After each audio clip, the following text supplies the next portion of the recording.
BetaFPV seem to have a pretty close association with Insta360 these days, and this has resulted in a few awesome drone and camera combos that includes cases for the GoPro Lite, Cinewhoops designed specifically to use their cameras, and now they seem to have collaborated on the SMO 4K super lightweight camera that's pretty much replaced the GoPro Lite.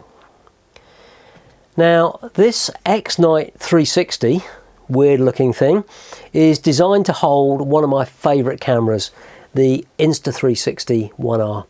And because of the way it's mounted, the drone is not visible in any of the video footage. And the results are truly spectacular. Hello and welcome to the Whirly Bloke channel.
Pretty good, eh?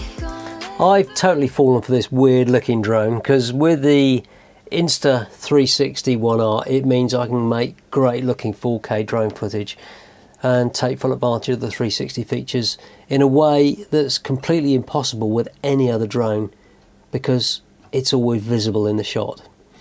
And this quad is designed to capture airborne 360 4K footage and hides the drone entirely from sight, which means for some very creative possibilities for aerial photography.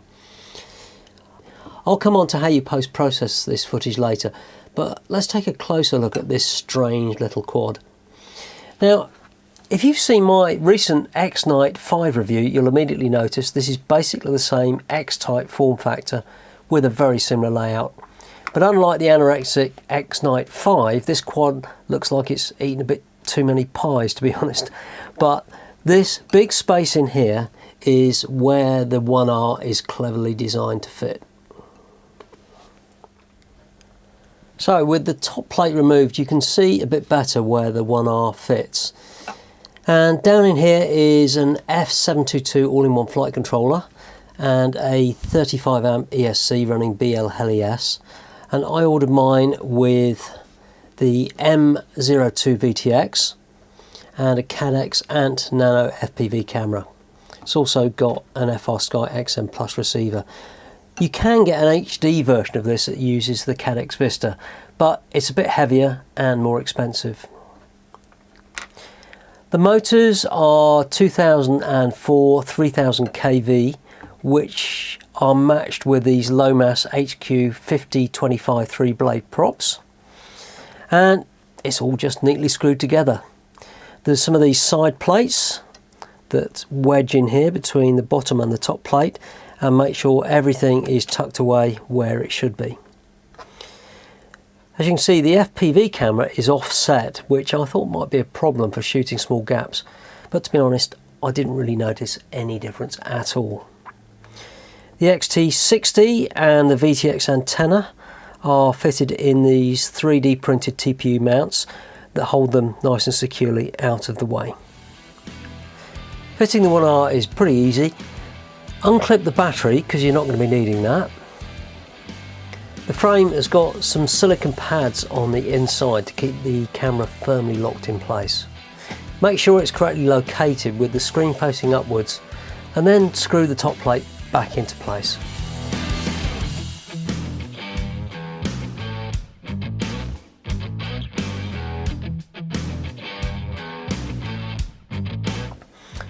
BetaFPV supply this really nice little battery eliminator board with a 90-degree USB-C connector on one end, and that just plugs into the ONE R, and that provides power from the back, and this lead here plugs into the other end of the backboard, and that powers this up from the main LiPo battery.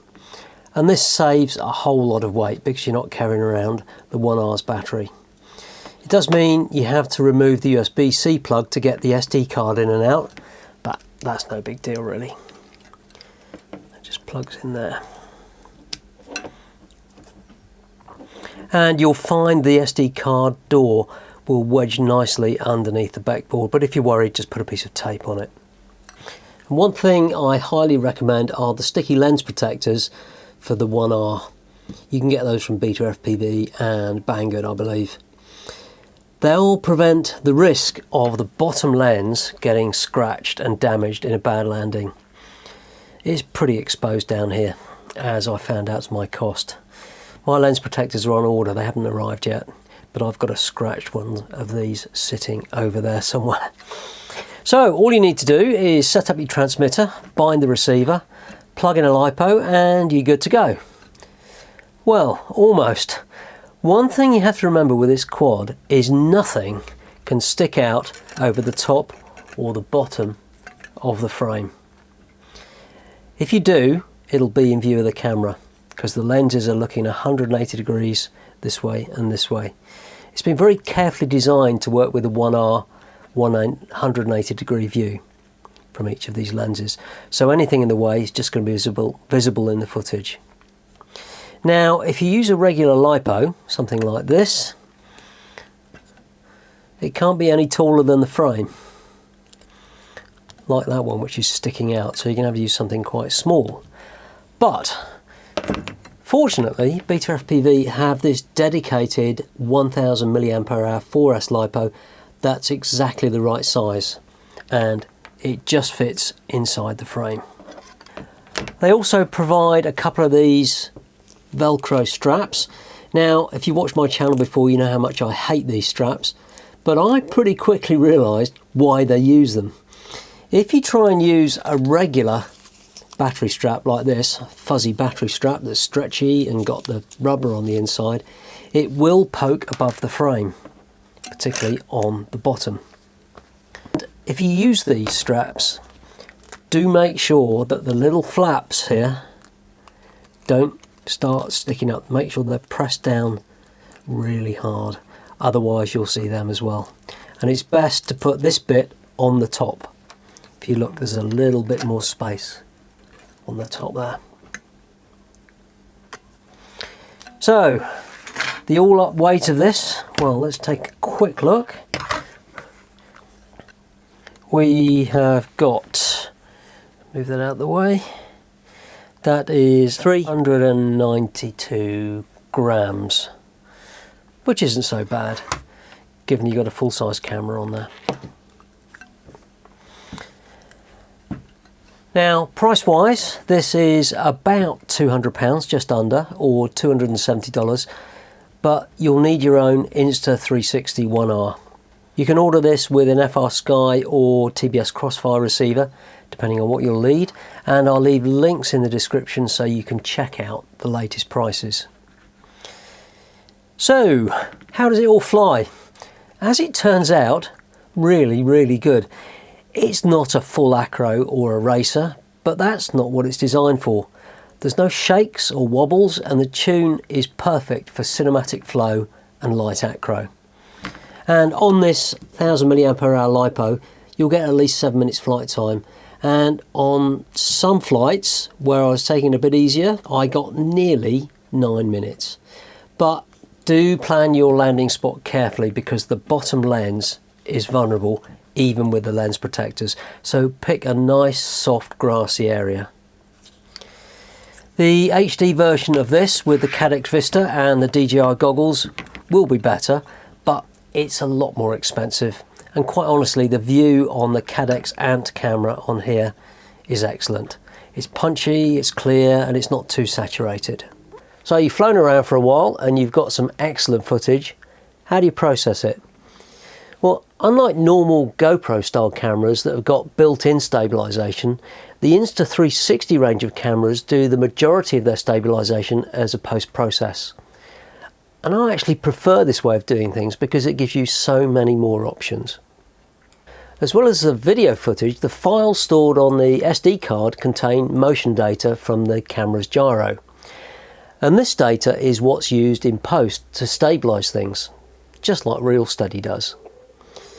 Insta360 Studio is a free download, and you just drag in the files from the SD card and edit them in the 360 world. And when you've done, you just export them to Final Cut or Premiere Pro, whichever you use, and edit them as you normally would. I've got another video that shows the best settings I found for a drone and how to edit them in Insta360 Studio. So check out that video if you want to know more. Now, I've only touched on what you can do with 360 Studio, but it really does open up so many possibilities, and that means you can get very creative. Or you can just use flow state to stabilise regular forward-looking drone video footage. And I think flow state is by far the most natural looking video stabilisation. RealStudy is great, and I do use it a lot, but it gives you more of a dreamy, sort of out of world look. It depends what you're looking for, really. And remember, when you're using post-processing like 360 Studio, you can just go back and create a completely different video from the same original video footage. And I've been flying this way more often than I thought I would because it offers so many of those video post-processing options. Maybe I should use that spare CAD Vista I've got lying around somewhere and upgrade it to an HD version.